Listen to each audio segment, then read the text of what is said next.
हुकूमत, दौलत और शहजादी को ठुकराने वाले सहाबी की दास्तान।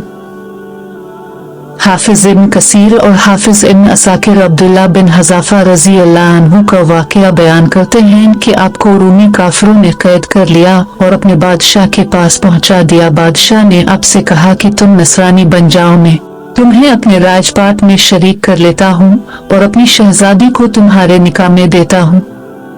अब्दुल्ला बिन हज़ाफा रजी अल्लाह अन्हु ने जवाब दिया कि ये तो किया, अगर तो अपनी बादशाहत मुझे दे दे और तमाम अरब का राज भी मुझे सौंप दे और ये चाहे कि मैं एक आंख झपकने के बराबर भी अपने दीन मोहम्मद से फिर जाऊं तो ये भी नामुमकिन है। बादशाह ने कहा, फिर तुझे कत्ल कर दूंगा। हजरत अब्दुल्ला बिन हज़ाफा रजी अल्लाह अन्हु ने जवाब दिया कि हाँ, ये तुझे इख्तियार है। चुनांचे इसी वक्त बादशाह ने हुक्म दिया और उन्हें सलीब पर चढ़ा दिया और तीर दर तीर अंदाजों में करीब से बहुक्म बादशाह उनके हाथ पांव और जिस्म छेदना शुरू कर दिया। बार बार कहा जाता कि अब भी नसरानियत कबूल कर लो और अब पूरे सब्र इस्तेक़लाल के से फरमाते जाते थे कि हर गज नहीं। आखिर बादशाह ने हुक्म दिया कि उसे सूली से उतार लो और पीतल की बनी हुई देग खूब तपाकर आग बनाकर लाओ। चुनांचे वो पेश हुई। बादशाह ने एक और मुसलमान कैदी की बाबत हुक्म दिया कि उसे इसमें डाल दो। इसी वक्त हजरत अब्दुल्ला बिन हज़ाफा रजी अल्लाह अन्हु की मौजूदगी में अब के देखते हुए इस मुसलमान कैदी को इसमें डाल दिया गया। वो मस्की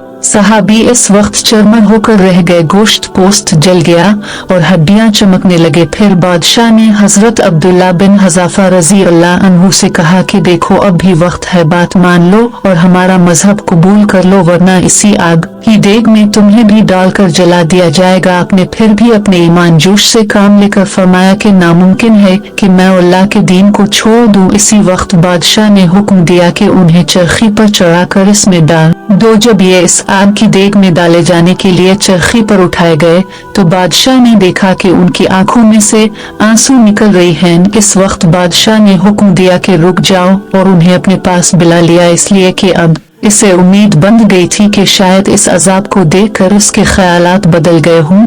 अब ये मेरी मान लेगा और मेरे मजहब को कबूल करके मेरी दिमादी में आकर मेरी सल्तनत का साथी बन जाएगा। लेकिन बादशाह की यह तमन्ना बेसूद निकली। हजरत अब्दुल्ला रजी अल्लाह अन्हु ने फरमाया कि मैं सिर्फ इस वजह से रू दिया था कि आज एक ही जान है जिसे अल्लाह की राह में इस अजाब के साथ कुर्बान कर रही हूँ। काश मेरे रोए रोए में एक एक जान होती तो आज सब में सब जाने अल्लाह की राह में एक एक करके फिदा कर देता।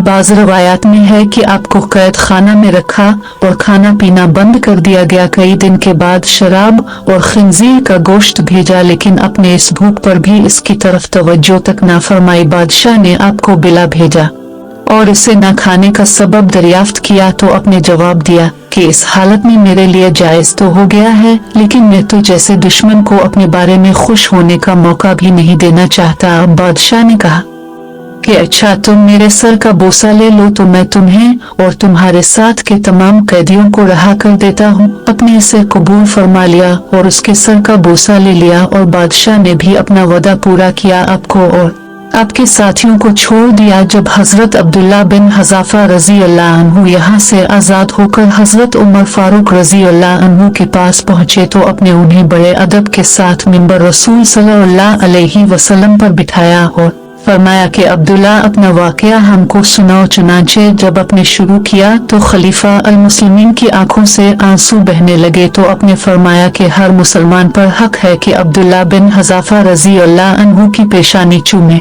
और मैं इब्तिदा करता हूँ। ये फरमा कर पहले अपने उनके सर का बोसा लिया और फिर जमीयत मुसलमानों ने बोसा लिया।